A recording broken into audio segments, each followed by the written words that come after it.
we all are going to come in thinking, well, this is the right way, naturally, and so that's where we always want to point it to kingdom culture. Oh, it's not the American way. It's not the Brazilian or the Japanese way. Like, what's actually kingdom culture?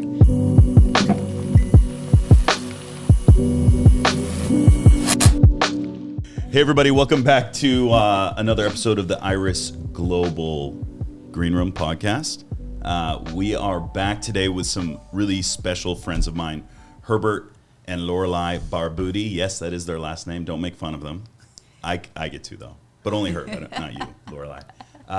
Herbert and Lorelei currently live in Japan, pioneering a brand new missions base there, planning a church, as well as Herb is on the board of Iris Global. Herb has been a part of Iris since he was 17 years old. How old are you now?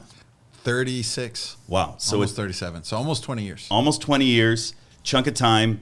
These guys are good friends of mine, and I look up to both of them. I know you're going to enjoy this. Do me a favor, hit like, hit subscribe, and you are definitely going to want to share this because I believe today's just going to be full of fun and gold. How the heck are you guys? We're good. We're excited to be here with you. Are you? Yes. Really? We are. So Is it just because we're offering free childcare right now? Absolutely. Yes. That helps. No, we're so pumped. We're excited. We're doing well. I think, we're at the end of our first tour through the U.S. Since we've been in Japan. And it's been really refreshing just seeing people, seeing what God's doing here in the U.S. And being with you guys, it's been a highlight. Just lots going on in Nashville. It's amazing. There is a lot going on here. Yes. Yeah. It's my first time seeing what God's doing in Nashville with Iris Global and just the community here. And so much has changed in 2.5 years. It's also my first time back to America after getting to Japan. So 2 years? 2.5 years, yeah. 2.5 years. First time back. Yep.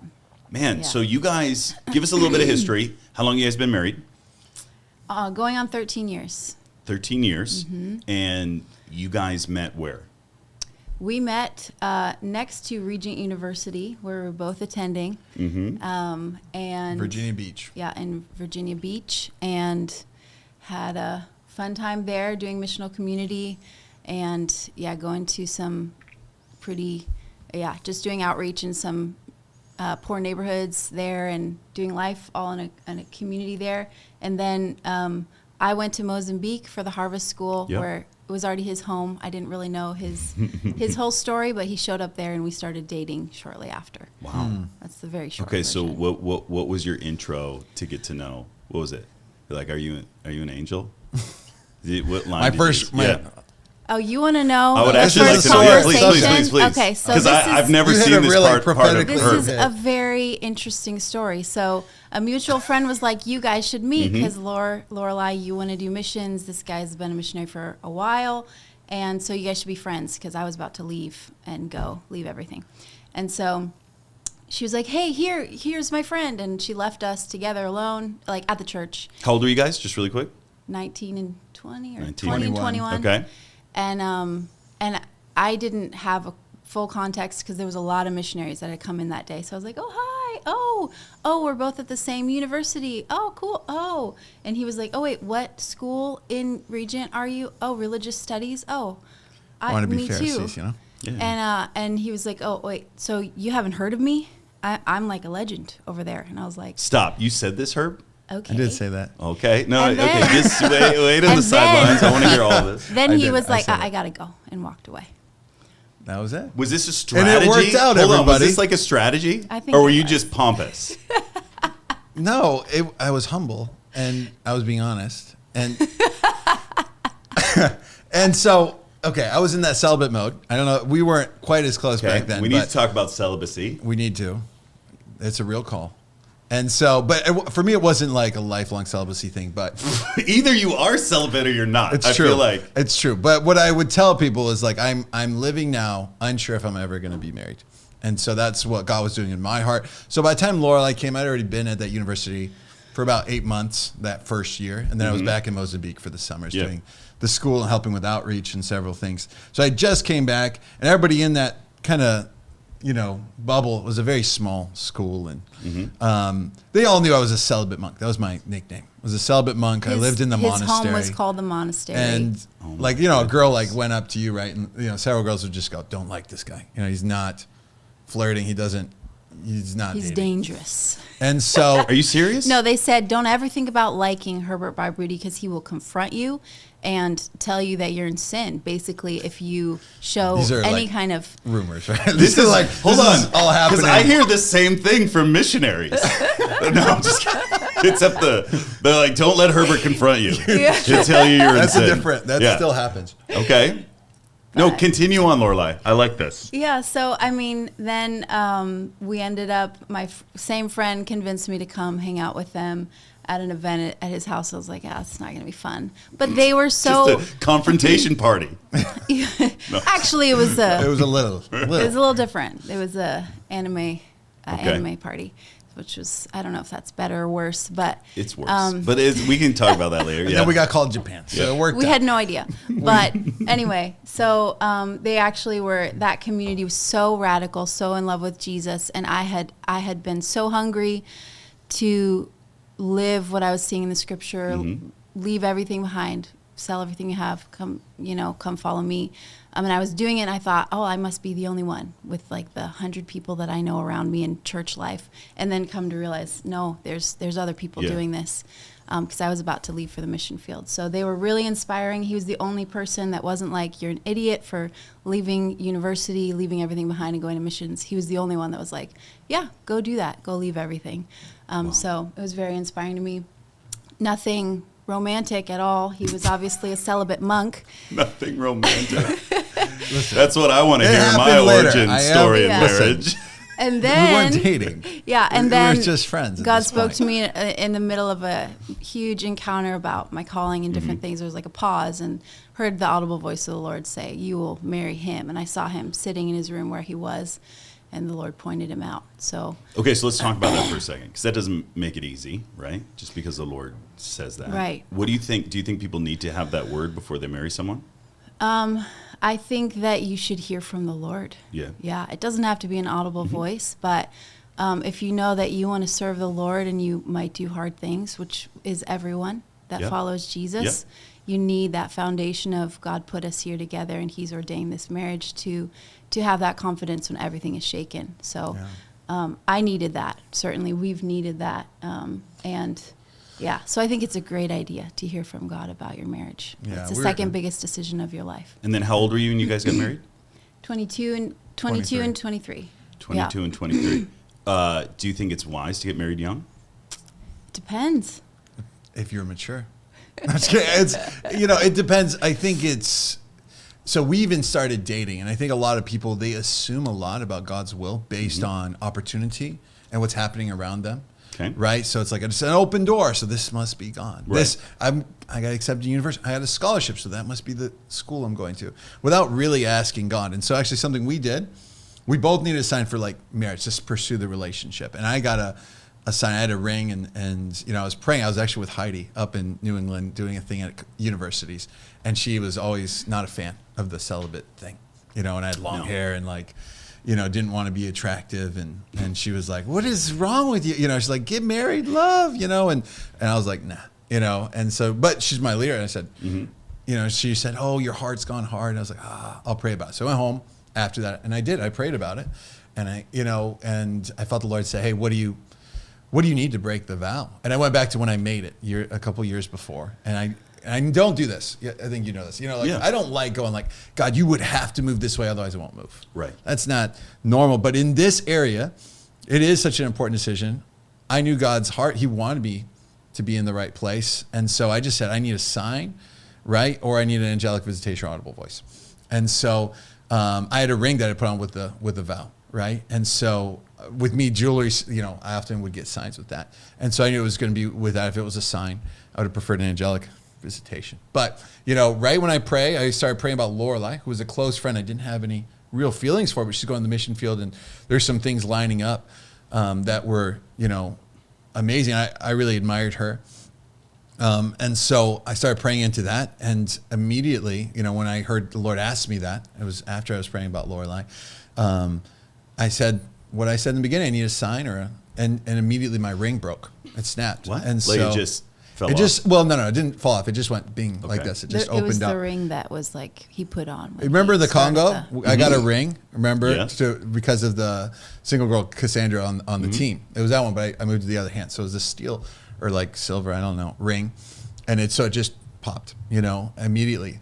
And so I think we're both, when we first found from the Lord, like this clarity. We didn't talk to her. We didn't know how the other was feeling. It was like, for me, it was worrying because like, oh, I don't have the emotions. I don't have the, right. But that came for me for like 2 days after that, and so, Hold on. You didn't have the emotions to enter into a relationship? Is that what I you're wasn't saying? like, He was oh my terrified that gosh, God I was going to call love him this. to marry someone he didn't. Yeah, when you're Love. doing ministry, you're young, and with leaders that you see in stories, you're like, God might call me to marry someone I just don't like. Yeah. Right? I don't know if I've you never had that. I've never engaged in that idea. Okay. Because I want to not only and I don't believe that God will torture you. Right. What you said, it's the second greatest decision after salvation. I believe the exact same thing. Yeah. And I don't Yeah. think that God's like, I'm going to torture you. Like, I'm going to use this to purify you. Right. Yeah. So. I 100% agree, but as a young person, I didn't know. Right. Like I just got this sign from God. I don't have all the emotions. Lorelei was beautiful and she was great, but I was in that total mode where I was really finally like at peace with not being married and doing whatever God's asking me to do. So I was just kind of like, God, if this is the one, you're going to give me the love, and that happened. I mean, within a day or two, like Okay. all of a sudden these emotions started to flood in, and And I had no idea what was happening for him. she didn't know. She was about to leave to Mozambique. And so, but even in that, it's like, when do I start dating? She was about to move to Mozambique. And I think a lot of people rush in. So you're asking, it's like, you got to know the timing. So like young or old, like we even starting to date, I remember us talking going, we're not just assuming we're going to get married as soon as possible. We have to pray. Like we both have callings. We both were like engaging in missions in different parts of the world. And what if it's in 5 years? Like you would assume that maybe it's sooner, right? That would make sense to us, but we didn't know. And so we weren't even going to engage in talking about really going further in marriage until we knew the date. And because it changes so much. This is the most romantic story I've heard in a long time. Is it? Well, we were in love. We wanted to get married. And You jumped. When did you Jumped know a you were whole in bunch love? of things. Yeah. When did you know that you were in love? Well, God knew what my heart. He was When so did you know that sweet you were with in my love? heart. In Virginia Beach, Yeah. It was actually such a blessing that he was incapable of having romantic feelings, because that was like what I needed to be friends with him and then just watch him minister and love I love it. Jesus. And slowly my heart opened, because I had a lot of Yeah. past and history and stuff that I was healing from. And so it was like what my heart needed. So by the time I left for Mozambique, I was like, I got to get out of here, because if it's going to be like 8 years till his celibacy breaks, like I cannot be in the same place with him, because I really have feelings for him. Yeah. And so I was like, I'm going to leave. I'm going to do my life. I'm going to do radical missions. And one day God will speak to him and like show up in the mountains of Thailand and Yeah. take me away and marry me. In 8 years was I was convinced it was 7 to 8 years because of different things. Yep. Actually, the Lord woke me up one night and like it was the word 7, and I knew it was timing and marriage. So I thought it was going to be in 7 years. But he actually ended up coming to me and speaking to me in Mozambique the first day of the 7th month of that year. So that was confirmation actually for me from the Wow. Lord that Yeah. when I came home, like, oh, 7, that's what the 7 was. I want people to know if they're listening. People that are listening. It was romantic. It was beautiful, and we had all this. We're young as well, and and God was so gracious. Like we're telling you, like I think the part, because that comes pretty naturally. Yeah. So I emphasize the parts that don't come as naturally, Yep. because people are going to feel in Yeah. love. Yeah. They're going to feel the emotions, and like especially you have 2 beautiful people, including myself. It's mostly Lorelei, but and you're going to feel those feelings. It's easy, but it's the part of letting God into that process. Yeah. That's the harder part. Because when you want to get married, of course we wanted to get married. Yeah. You have hormones, you have love, and you're just ready. And we're worlds apart. We're doing long distance, it was not fun. But everything changes when you get married. It's just like kids. People are like, should I have kids right away? You need to pray. Like it changes everything to have a kid in your first year of marriage or having it Right. 3 years in. It does. Your whole ministry, your life, and you have to know that that's what God wants you to do in that moment. When we're even at with Iris right here in the U.S. and like opportunities to travel, go visit base, go. Well, I have 2 little kids that are under 5. Yeah. So it's not a season where I get to just take off every weekend, you know? And if it was like I didn't have kids or my kids were older, then that would have changed. But God knew that season. He lined it up, and we're confident of the timing. Yeah. You know, and you don't want to be in that place where you're like, did I do this right? Because you made those plans yourself. Right. Is this what I should be doing? You know? I think the truth is we were both extremely passionate for whatever we were doing, including being in love. And so we needed the Lord to clearly speak through each process. He's Brazilian, if anyone knows. Brazilians are very passionate. He's Brazilian, Italian, American, right? That's right. Yes. So we have deep emotions. So we really needed the Lord to like walk us through that process. Okay, we can talk about marriage for hours, but like what I would love, you just spoke at YWAM in Kona. I spoke at YWAM in Kona. We just got back. Come on. There's a group, 19, 18 to 25-year-old single. Like if you could, in 3 sentences, each of you, give them your best piece of advice, even the ones watching.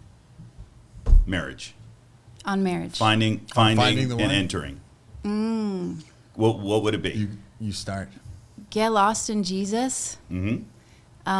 And let him write your love story. That may sound generic or it may not, but he will write the best love story. And then keep your heart open in that process, which is vulnerable and can be very painful if it takes longer than you hoped. But staying open to Jesus opening your heart and someone else opening your heart and staying surrendered to him in that process. Yeah. And he will write the most beautiful love story, way better than you could. Come on. I love that. Yeah. Great answer. Herb? Fast and pray. Fast and pray. I mean, true. But I agree. Keep your heart open, but also submit it to God. Yeah. I think hormones, like our own ambition, it throws, it throws people off. It's not, people treat it so lightly, but it's not. Yeah. It's not a light thing. You're joining to another human for your whole life. Now, of course, there's a lot of divorce going around, but that's not God's desire. It'll derail people 100%. And so I think take it seriously. Fast pray, submit to God. And then when it's the right time, go with it. There's the other side of just closing your heart too hard and just getting disillusioned or disappointed.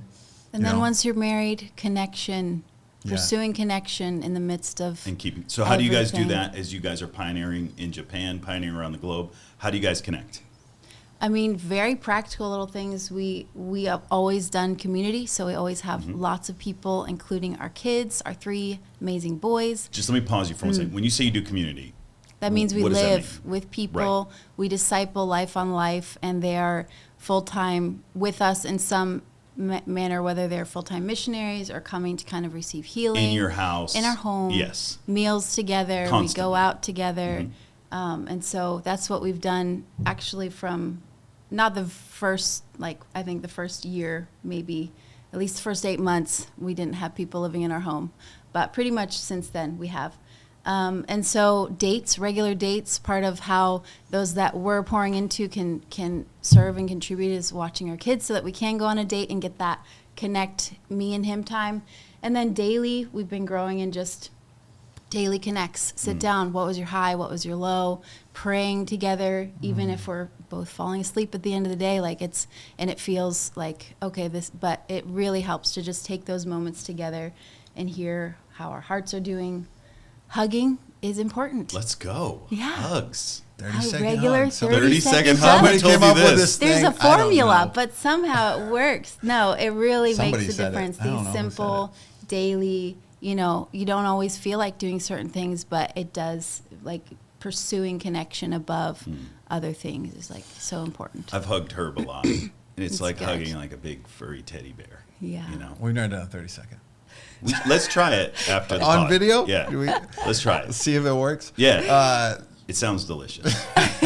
Yeah. No, it is important. I mean, there's so many tools out there. Right. I think it's a matter of just trying them. I don't know if there's one but that taking the time was a big one for us as we're busy, to be intentional with our hearts in a way that also wasn't about everything going on all the time. Sometimes in marriage, for us, it's just easy to kind of point frustration at each other. Yeah. But the truth is there's a lot of just stress and things going on. Not that we need to be stressed, but there's just stressors out there, and we're dealing with a lot of people's stuff, and we might even perceive a situation differently. That happens every once in a while. And, well, just very rare. Rare, it is rare. A rarity. In a blue moon, we will perceive things differently. And, but even how to deal with somebody. Someone like did this. Oh, you should have grace on them. No, I'm going to bring the hammer down. It's time. It's, we're not exactly like that, but it's just internally we're really processing things different and knowing how to come together where it's not, Lorelei's not the enemy. Someone else is not the enemy. We're talking through something, and we're allowed to have these different opinions. We're allowed to bring in different things and letting each other be that different person. Yeah. That was really tough because we're constantly doing ministry together and we're constantly representing each other. Right. And so, I think a lot of what I see a lot of people doing, we did this a lot, was like, we want to make sure the other person is saying something that we feel as well. Yeah. So like you say something, I'm like, no, I don't agree. I want to make sure I and then so that dishonors her. And just, that's the story of me and my wife. Yeah. We say the exact opposite things. Yeah. And she'll be like, no, I believe the opposite. Yeah. And that did not happen. Yeah. And that's the worst. And that's not the Lord. And I'm like, yeah. We've gone to the same marriage counselors. That's we have. Right. You guys are the ones that introduced us. Yeah. The boxes. Steve and Lorraine, we love you. Yeah. Amazing. Yeah. Steve and Lorraine, I love you. No, it's so amazing. And you're the one that introduced us, and that was a huge blessing. And so they gave us that tool, the 10, what was it, like 1%, just taking 1% of the time, 10 minutes a day, once a week we do a date, and then you're supposed to do once a month? I don't remember, or a year. Oh, the 1% rule that they taught us. You go out and like have intentional time. So 10 minutes a day, once a week you do a date for a couple hours. And then like a weekend. We never got taught that. Lucy and I were just stuck in like, hey, shake each other's hands. We didn't get to progress to the 1% rule. I hated tools. I hated tools. Yeah. I mean, I was in that I thought it was the most cheesy, not real thing. Like for me, I'm like, this is how I feel, and this is God, and this is real, Yeah. And they taught me tools, and Steve and Lorraine were the first ones to teach a tool that revolutionized my life and revolutionized the way that I talk to people and lead. And it was ask questions and clarify the question. Yeah, reflecting. Reflect it. Yeah. Right. Yeah. What I think I hear you saying is this. I fought it, and then one day I tried it. It wasn't even on Moosey. It was on like a team member. And night and day. And then I started using it on my kids, and then I think I trickled into Moose. Yeah. And my wife's Moosey, by the way, for those of you guys. Oh, come on. Yeah. It's so good. We do. We try to, at our best, we use it. And sometimes, we don't. But when we're really feeling like, we're really missing each other. I think that happens a lot in marriage. And in a relationship, when discipling, we also use that. This is what I think, exactly like you said, this is what I'm hearing from you. Yeah. Is that what you mean? And they're, often it'll be like, no, or no, that's what I mean. And you're like, and you get to just kind of slow down the convo. And I think not taking things so personally. When we're young, we learn, I think and in ministry, you just feel like, as a leader, sometimes you're just being attacked constantly. Right. And some of it's true. Some of it you're just whatever. But it's not always about you. As you get leading for a long time, I get less and less offended. I never want to be offended anyway. But when I was young, I used to get a lot more because I thought everything was pointed at me. And same thing in marriage. Like, she's frustrated. It's me. Yeah. It's me. She just talked to me unlovingly. She didn't give me a long enough hug. You got these thoughts. Was she mad at me? Yeah. And then pretty soon I'll make that a reality. Yeah. Now she's mad at me. I keep asking, are you mad? You sure? You weren't being very nice. And now she's mad at me. And so I think as we kind of learned to give the other person space and let them be, and also deal with their own things. As husbands, this is so textbook. People used to always tell me, don't try to fix things. Your wife tells you something, don't try to fix it. Yeah. But it didn't really, compute really well for me. I still would. That's just my way I was handling things. And so, with the counseling, with the tools, like really learning to just try to understand, and then the Holy Spirit's got Lorelei and the ability for her to follow, and same thing with me. I need that space sometimes too. Hey, I'm going to get through this, but I need the Holy Spirit to come in. Well, listen, we could sit here and talk about marriage for hours, but that's not what you guys fully carry. I mean, it's one of the things you carry. You guys are pioneers. Right after you got married, let me just give a brief timeline. You guys can correct me if I get wrong. You guys get married, right? You go to Brazil. You start a base in Brazil, Fortaleza, Brazil. Yeah. When Iris just had about, I don't know, 20 locations? I think it was, I don't remember how many, but it was not very many. Not very many. Right now we're over 70. Come on. Wow. And growing. I was just in Brazil at our Brazil family gathering. There was 180 people that came to the Brazil gathering. I think when you guys started it, there was... It was us, and then there was Terceo. Yeah, In São so Paulo. you were the second base in Brazil? Yeah. Incredible. and so started that with Andrew Fanstone. That thing grew, started getting missionaries, started a school. Yeah. Still to this day, it's probably one of the most successful schools that we've had in the sense of people getting planted. You guys have planted Jesus. how many bases within Iris? People we've trained and like some we've really run with like from the beginning and discipled from early believer stages. But in general, I think maybe 10. We've sent people that then plant Right. to, out of the pioneer school and people we discipled. So I don't know the count. I don't know the count, but A lot. at least 10. A lot. Maybe, maybe closer to separate from 12. locations, there's people that are serving all over the world that you guys have trained and raised up. I've heard these statistics, and I hate statistics, but I think it does speak to what you guys carry. I heard at times 80% of the people that came through your school are full time, launched. which those numbers are psychopath numbers. Nobody sees those numbers. It's true. Yeah. It really is true. Like, Totally. think of a ministry school, like 80% of the people that go through that ministry school, like, go into full-time ministry. That's what you guys carry. And then all of a sudden, you hit pause, and you're like, we're going to Japan. One of the most difficult, it really is. It's known as a missionary graveyard. Yeah. It's known as one of the most difficult places. Not just difficult spiritually, language, communication, culture. And boom, you guys went for it. 2.5 years ago, you moved there. Give us that process. Talk to us about that.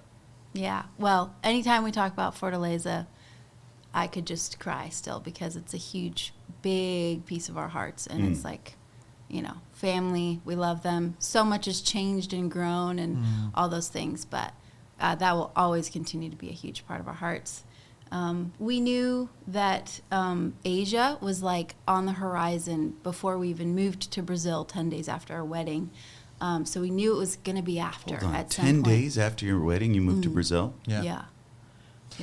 We did Okay. have a I didn't mean to 40-day cut you off. honeymoon in Brazil when we moved. By the Okay, way. there Not we to go. mislead. But so we still, had like, 10-day most people- honeymoon and another 40-day honeymoon. So we had time. Right, but most people At say, the like, beach. that's The take worst. a year. Yeah, it's good advice. Okay. But you have to follow Jesus. So we Right. would never take back our choices that Yeah. we wanted to follow Jesus. We did not want to get stuck in Yep. an American way of thinking or Yep. be entrenched in, I had a baby, now let's wait a little Yep. bit and then get stuck. No, I'm So with you. We just went for it. And we would not trade that, Wouldn't even though it trade was it. the hardest And years Moosey of and I my did life. 8 months Yeah. after we Right. got married. And people were like, don't do it. It's Don't going do to. it. And I totally disagree. I disagree because you're always setting precedent. You're always putting grooves in the ground. You go, no, Right. I can take a year. Well, you've set grooves for 1 year of what your life is now like. Right. And then to move, I mean, you know this. How many people get stuck in that first year? Everything changes. Yeah. Everything is I'm Jobs, not going out. kids, whatever. Yeah, I Yeah, got responsibilities. opportunities. But they got groups. Same thing in the mission field. I move and I'm going to take my time to get started on. I got to learn language before I do anything. Well, how many people do language for 3 years and then they burn out? Yeah. Do nothing because for 3 years their whole groove is I'm only studying. I don't know how to preach the gospel anymore after 3 years in this culture because it's how I relate to the culture. Yeah. And so we wouldn't take it back. Was it a lot? It was a lot. Yeah. Especially for Lorelei. Lorelei really was the one in the, He for both of didn't- us. I didn't know the language. He knew the Yeah. language. I knew the language. I was having a baby immediately. And now how the turntables have turned. Now you Yeah. know the She language. knows the but language better. I cut you off. I was just blown No, away yeah, at it's the right after you got married, you moved out. But continue on. Yeah. So we knew he had like a vision about Brazil and America and Asia. And when one of my first significant missions trips was to Asia and China. And so I knew God had something in Asia for us. And so, so there's a whole story of how we felt called to Japan, which was a shock in many ways to both of us. Yeah. We knew we were called to the unreached. It's less than 1% in Japan right now. And so basically we went on a vision trip, and God just wrecked our hearts for that place. And so it's so different than anything that we've done yet. It's not third world. I think that was the biggest, big shift for us. Yeah. And then, just like Japan feels like a different planet. Now we're 2.5 years in and have a beautiful community and team that is growing, and they're just my greatest joy in Japan. Just seeing everybody grow and stepping out in faith and becoming more and more radical, doing life. Now in Brazil was lots of singles. So we were like the only family, and now it's like all families. Just Little not kids. all, but most of them are families with little kids. So it's like we're all learning and growing together. Yeah. So It's been a challenge. You're so used to doing, when God really moves, like Fortaleza, God moved. And in 6 years, we had maybe 40 full-time missionaries living in the house. Some people had already been sent out. So we just had actually 100 people coming through, hundreds. And we had schools and all these programs. And it was just amazing what God was doing. But also the unity, the community part was just so great. Yeah. We love, till this day, those guys are family. I don't communicate that well anyway. So, but they are family, and we love those guys. And when we went to Japan, we really didn't know how that was going to happen, but we believe God, his intent is for that kind of love, brotherly love and community as a basis for church. And then from that, reaching the unreachable, the unreached, and going out and setting up prayer rooms. And so we thought to do that, but we didn't know how to do it in Japan. And just logistics, you get I think we got a little stuck thinking about how we've done it before. How we used to do it, this is what worked in Brazil. And then you get to a place like Japan, and it's just like, I've taught mission schools for a long time. And I remember calling Heidi and go, I probably shouldn't teach at those because I have no idea what I'm doing. How did you enter a new culture? When I went to Mozambique, it was already established, like some of the programs. We just got to flow and come in. But it's like those old books you read about, like, got to figure out the culture again. Yep. How does this work? How do you present the gospel to these people? Yep. Now, I'm passionate about not changing or watering down, right? And so I come in like, look, this is what it is. The cross is the cross. You're going to have to carry your cross and follow Jesus. And so I was telling you, but with Americans, I have to say that like 5 times. Yeah. For them to, and that's part, I'm like that too, right? It's like, I'm going to die for Jesus. Yeah, yay. That sounds so good. And then, you got to really dig in. Oh, no, this is what it actually means. And then people go, and by then, like, I get it. This is hard, right? Well, with Japanese, they're so sincere. If I did it that way, someone came to me in Japan and said, they're going to want to die today if you do it like that. they'll go and obey right away. Because they're so sincere. They just take it like, oh, wow. So you say it one time. Yeah. And they're like, oh, okay, I get it. They'll think about it for like 2 weeks, but they get it. And so just forming and changing our way of doing things, not to water it ever down. I think that's really key. You don't want to water down, but just how are these people created? How did God build these people? How can we communicate? And what is my culture that I'm bringing in that is actually not kingdom culture? It's just Western, or it's this, or my family culture. This is how I grew up. This is what I think love looks like. And just really kind of stripping ourselves of that and trying to get God's heart.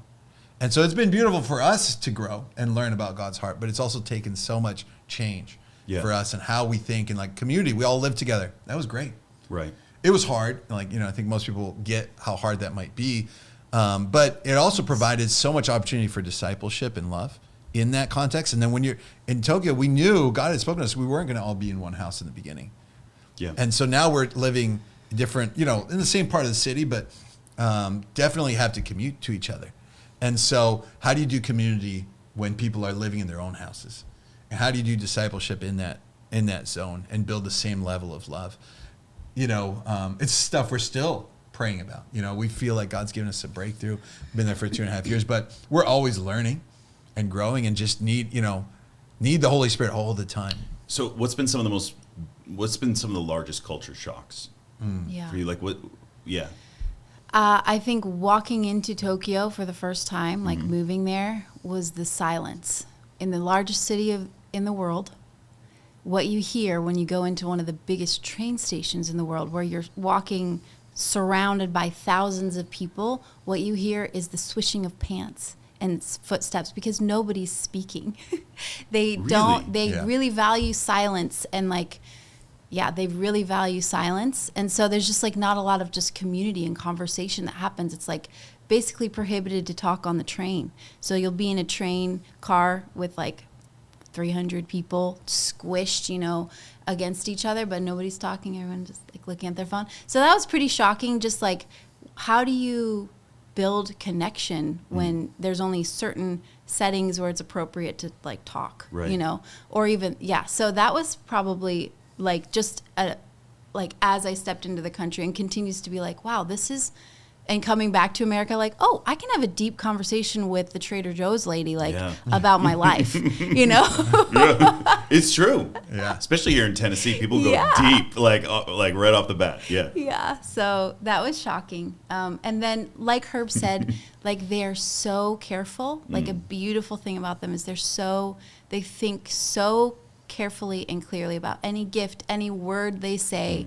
They're so deeply sincere and heartfelt. Any word they say, you better believe, like, you know, is, you know, if you're having a real conversation, like, they're not just like fluff kind of people. So if you get in past some of that wall that they have, you know, but it's a very unique culture. And so, you know, Japan was not really ever personally on my radar. Like, I thought we were called there.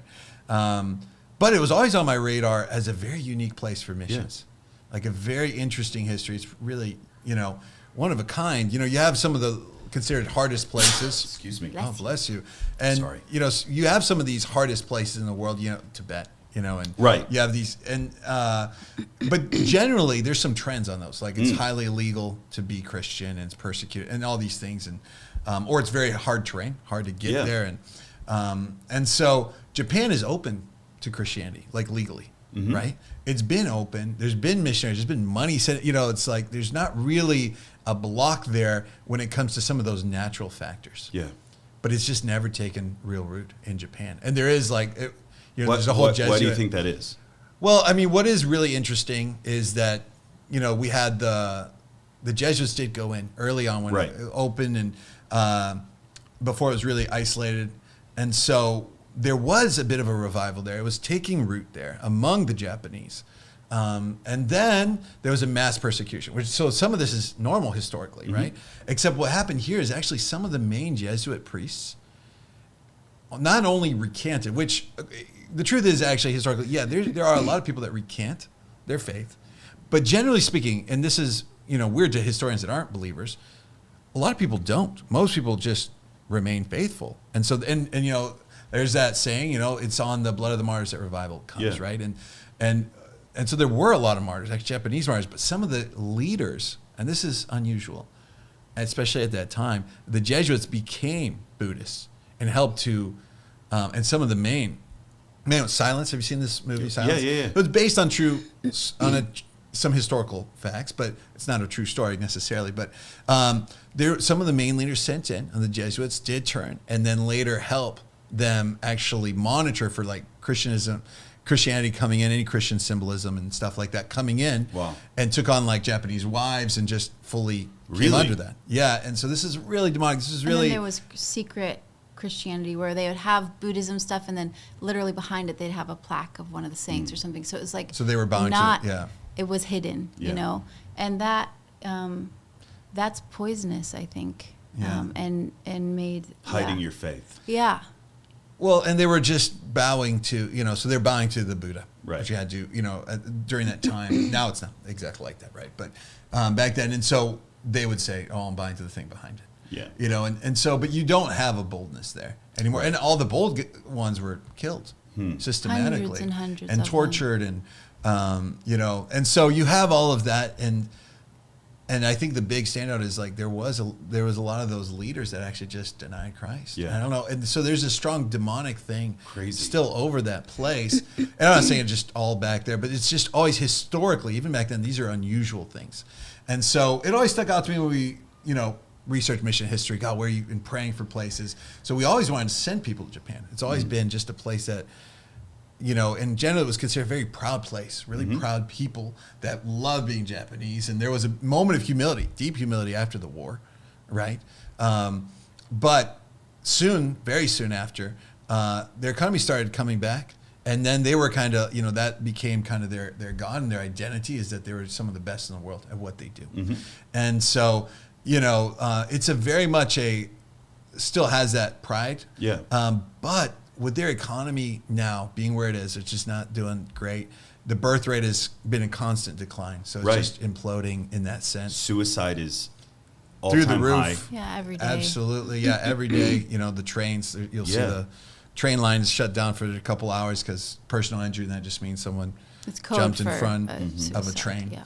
But that's not the only way people do it. Obviously, there's we were talking about Suicide Forest. Yeah, and you've jumped right in, right? I got to one of the people that you've been discipling came and stayed with us. Yeah. Yes, in yeah. October. Yeah. So stinking sweet. She's amazing. Would you mind sharing a little bit of her story and what, just to give people a taste of what things look like?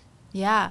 Well, it's there's a lot of suicide. It's just an incredibly high rate, and so I think she experienced suicide in her family in a very traumatic way, as many kids do. Her dad took his life, and she was right there at a very young age.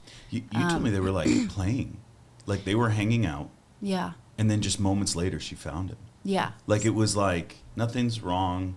And then, yeah. And then, I'm sure that was a 5-year-old's perception. Yeah. So, and then the next moment she walked over to see where he was, and he had committed suicide. So, that obviously had a big impact, and this then is common, Yeah. right? This isn't like a large percent of people that you're ministering to in your meeting, they have this in their story.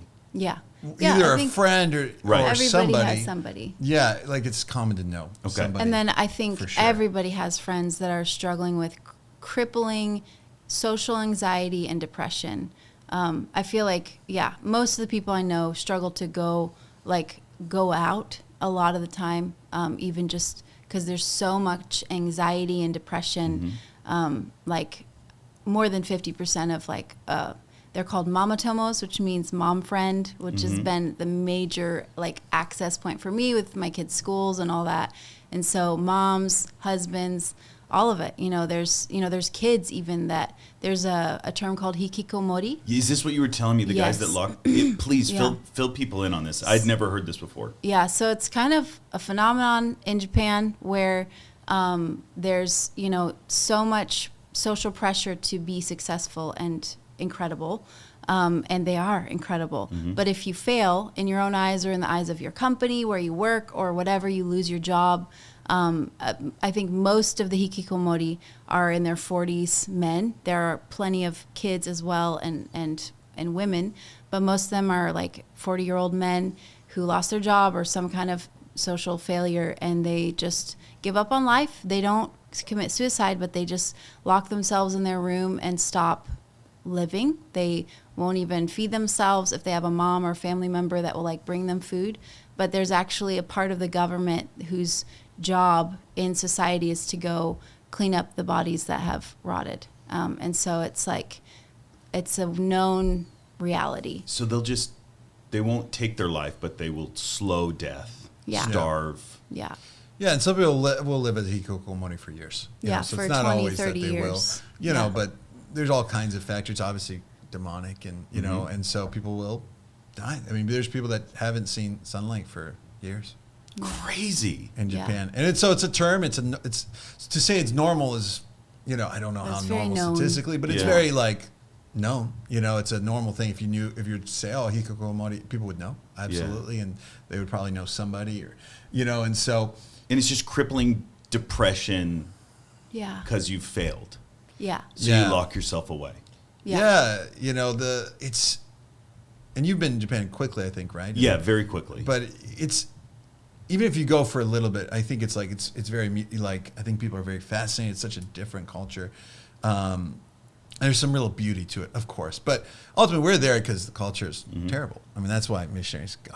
right? Is because actually, people are always like, oh, Japanese culture. But, I think it makes you very ineffective to think that way in the sense that God's there to bring his culture. There's something here going on. There's never culture based on just like you would say that about any culture. You're not just picking on Japan. No, like you'd say listen, Americans. I'm saying about God's American culture versus any right. culture that is not kingdom culture is not pleasing to God and is not going to bring life. There's aspects that are like God's nature and beautiful because they reflect how beautiful Jesus is.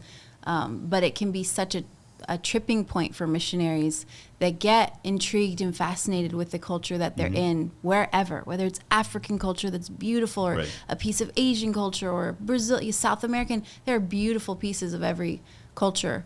But if we're not like 100% aimed at like, even this beautiful part, is it actually the kingdom culture? Because that's where even in our missionary like community and when we're building, we'll have people from all different nations.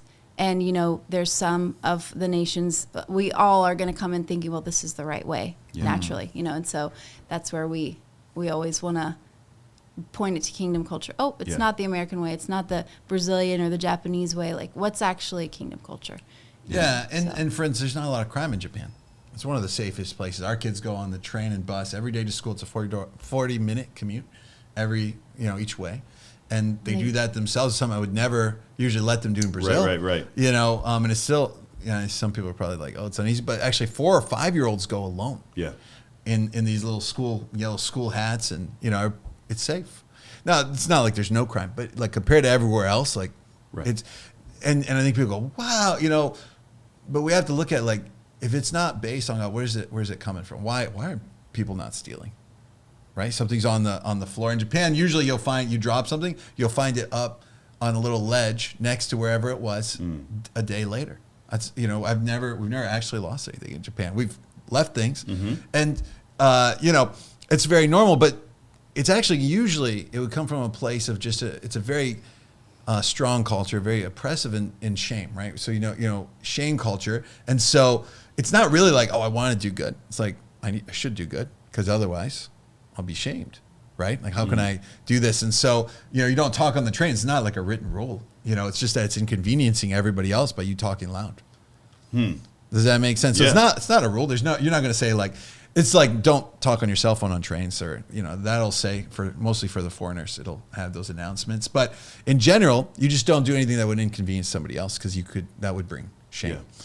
And so it's looking at the culture. Yeah, that's beautiful. No crime. That's great. But where is this coming from? What's the heart behind this? What does God want to do in this? Not that he wants people to commit crimes. That's not the point. But also there's this kind of oppressive thing happening. I think it happens in a lot of cultures. Just like you said, every culture has things. But it's something that we're really just always praying. And we want to see, because I think the Japanese are a passionate people. Yep. And so that's kind of been muted in them, and there's not a lot of expression. So actually, a ton of Japanese youth, they want to move out. They don't want to be in Japan. And that's why English is growing. Like the need for English in Japan is growing, and we're planning on doing those programs to reach kids. But it's because they don't see a future in Japan, and they see movies and they see even Korean drama where they're passionate and they're excited, and they go, "That's not my reality. I don't get to speak what I feel." Yeah. And so. We are praying for breakthrough, and I think God's doing it. It's not just us being there. We started with the story. I interrupted you during it, but about Xian.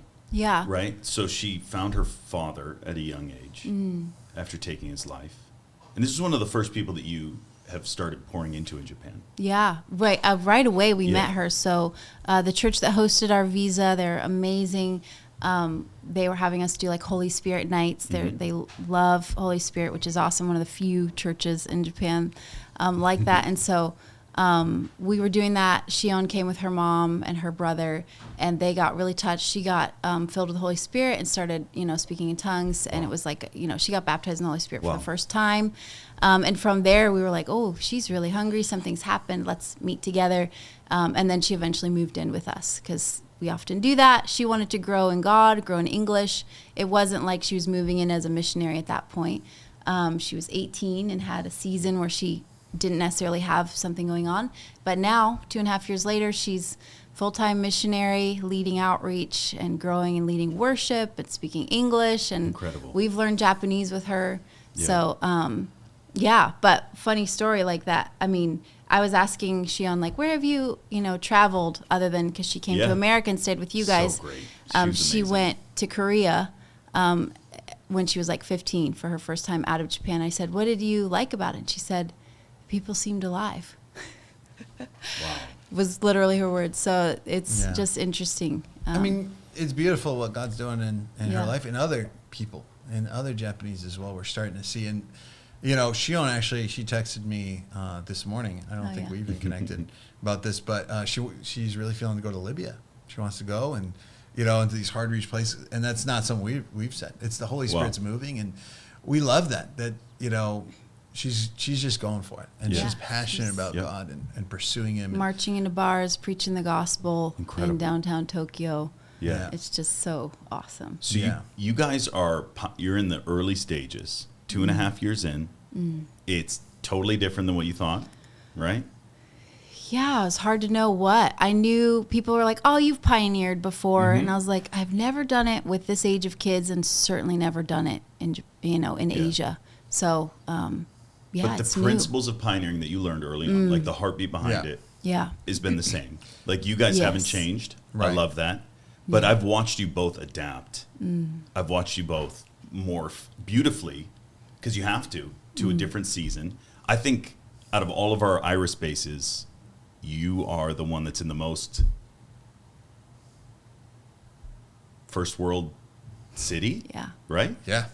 Which is awesome to think about, because when I think of Herbert Lorelei, I'm like, we used to roll around Pemba and go to the the middle of nowhere jungles, and you're like, that's where I want to be, and you would, and so to watch this beautiful metamorphosis that God has had you guys on is fantastic, and I think you guys, I can't think of better people to go and just serve in Japan. I want.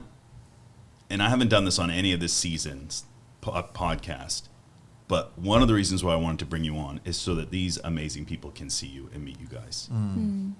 Because I want you guys to legit think about sewing into this work. They haven't asked me for this. They would never ask me for this. But if you want to partner with a brand new pioneering work in a nation that is unreached, these guys are incredible soil. And I've run with them. I've walked with them. I've watched them raise their kids. I've watched them in their highs and in their lows. And there's very few that I could back 110%. And with you guys, it's much easier. It's like, it's 150%. Like, these guys are gold. The honesty, the integrity, the love, the passion, and the straight up Christ-like discipleship that you guys do is mind-boggling to me.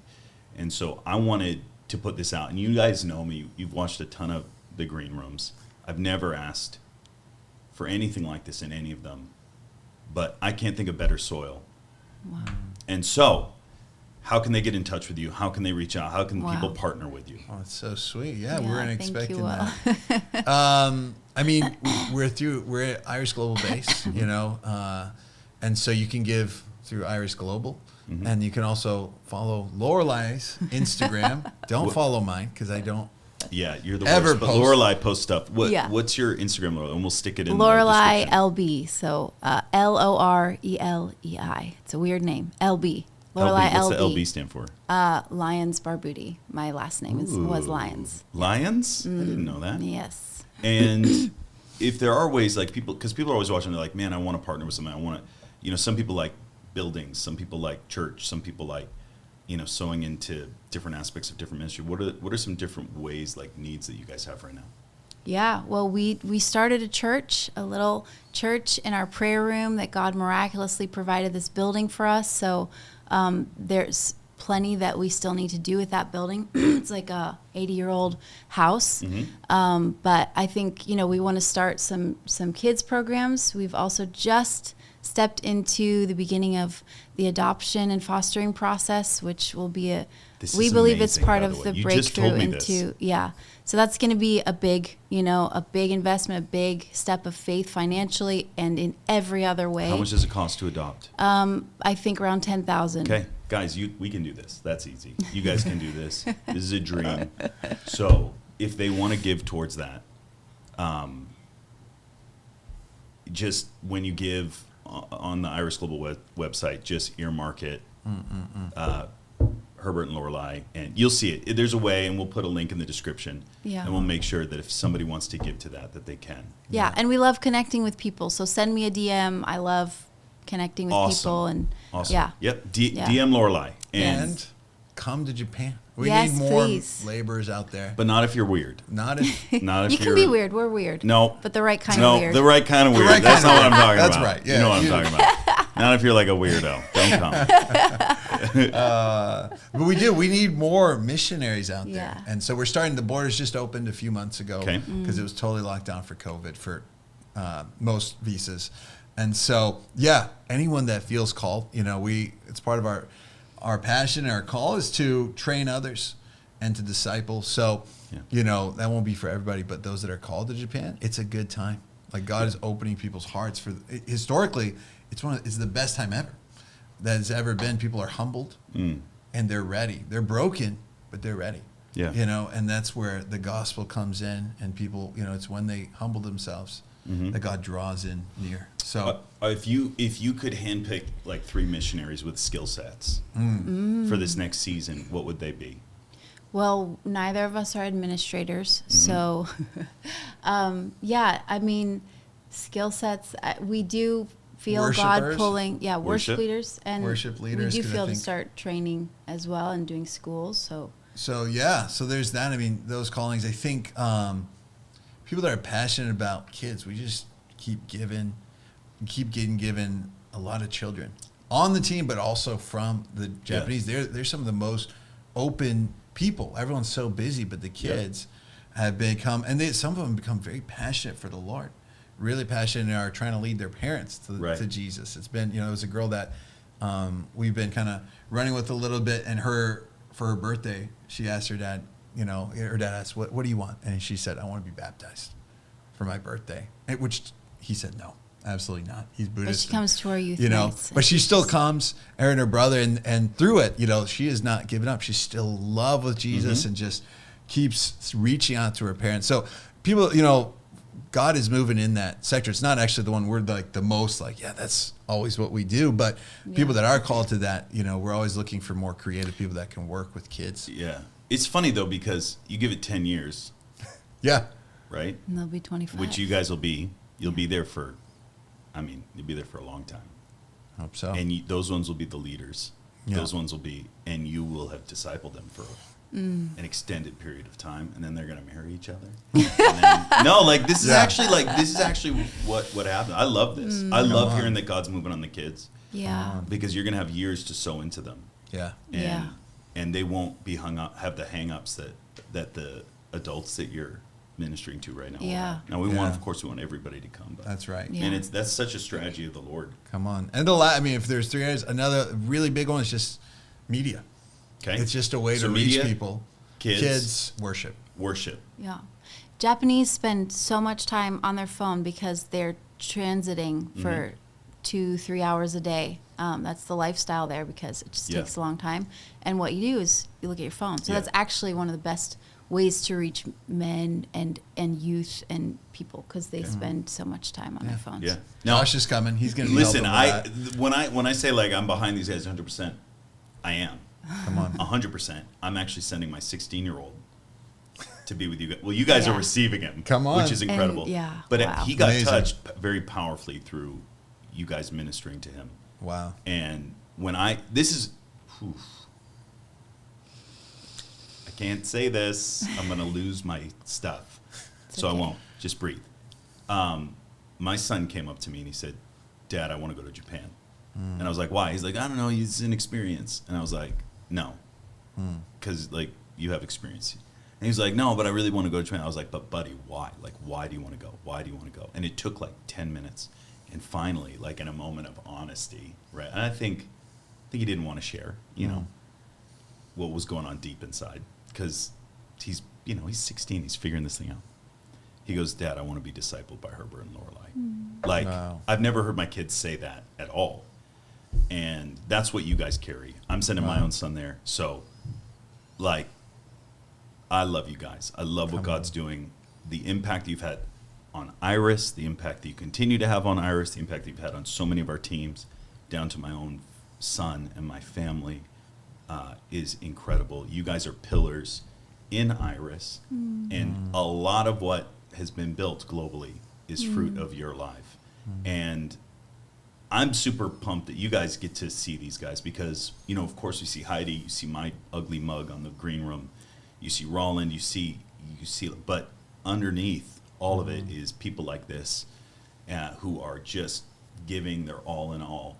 And I love having you guys see this because I think you can see how natural it is, right? A lot of us have these ideas of the way it should be. If I could simplify your life, it's radical obedience, passion for the Lord, and very limited boundaries. I think, That's right. Honestly, and like I know that people love their boundaries, and you guys have tons of boundaries, but they're not self-centered. I think I think you guys model any boundary that keeps me from doing what the Lord has called me to do is not a boundary that we want. That's right. Right. So Amen. I love that. I think you guys model so much incredible stuff, and it's evident in the fruit of your lives. It's evident in the fruit of your kids. It's evident in the fruit of your marriage. It's evident in the fruit of the many, many people globally that are serving the Lord because of what you've done. And so for all of you watching, connect with these guys, sow into them. Let's get them to 10 grand. Like, that's nothing. And you know me, I never ask you guys for anything, but this is good soil. We can get you guys the 10 grand. These guys can do it. Come on. Wow. Seriously, like, how amazing. Like, come on, Green Room, let's adopt a baby. And, and honestly, like, I trust my own son with you guys.